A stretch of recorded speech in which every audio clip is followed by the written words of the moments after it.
শিক্ষা দীক্ষা যা দিয়ে আমরা চলি, যা দিয়ে আজকে আমরা সমাজে দাঁড়িয়ে আছি, তার মূল স্তম্ভকে তৈরি করে দিয়েছিল সেই ঈশ্বরচন্দ্র বিদ্যাসাগরের। যোগাযোগ সংকটময়, আলো বিচ্ছিন্নভাবে স্থানে স্থানে রয়েছে।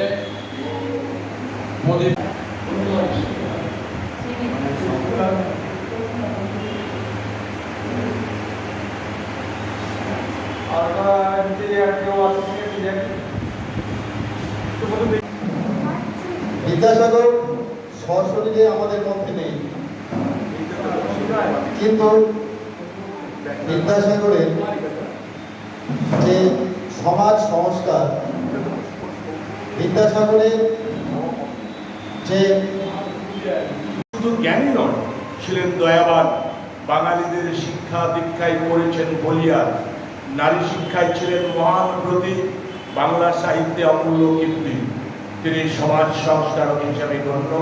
ভারতবাসী প্রতি ঘরে ঘরে দীপ জেলে দিয়ে গড়েছ কর্মশালা। বিদ্যা তোমার অতল সাগর, বিদ্যাসাগর বর্ণনা।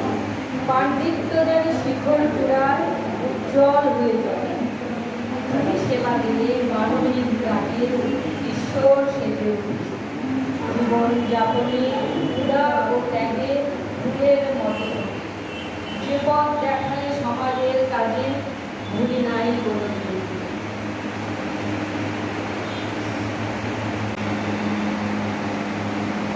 আমরা দক্ষিণ দিনাজপুর প্রেস ক্লাবের সাহিত্য আসরের উদ্যোগে মাসিক সাহিত্য আসর প্রতি মাসে বা 2 মাসে আমরা এই সাহিত্য আসরের আয়োজন করে থাকি।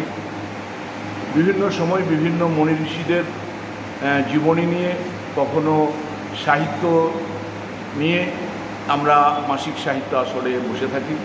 এবারে বিদ্যাসাগরের এই মুহূর্তে খুব প্রয়োজন আছে, যা সামাজিক ব্যবস্থা এবং রাজনৈতিক যা ব্যবস্থা এবং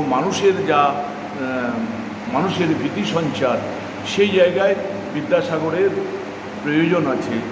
জীবনী মানুষকে জানতে হবে, সেই কারণে আমরা বিদ্যাসাগরের প্রয়াণ দিবস প্রেস ক্লাবের সাহিত্য আসরের উদ্যোগে আয়োজন করেছি। আমরা যারা এসেছেন তারা সবাই স্বরচিত কবিতা পাঠ করেছেন, আলোচনা করেছেন এবং আমাদের সাহিত্য আসরকে সমৃদ্ধ করেছেন। সবাইকে আমরা ধন্যবাদ এবং আপনাকে নমস্কার।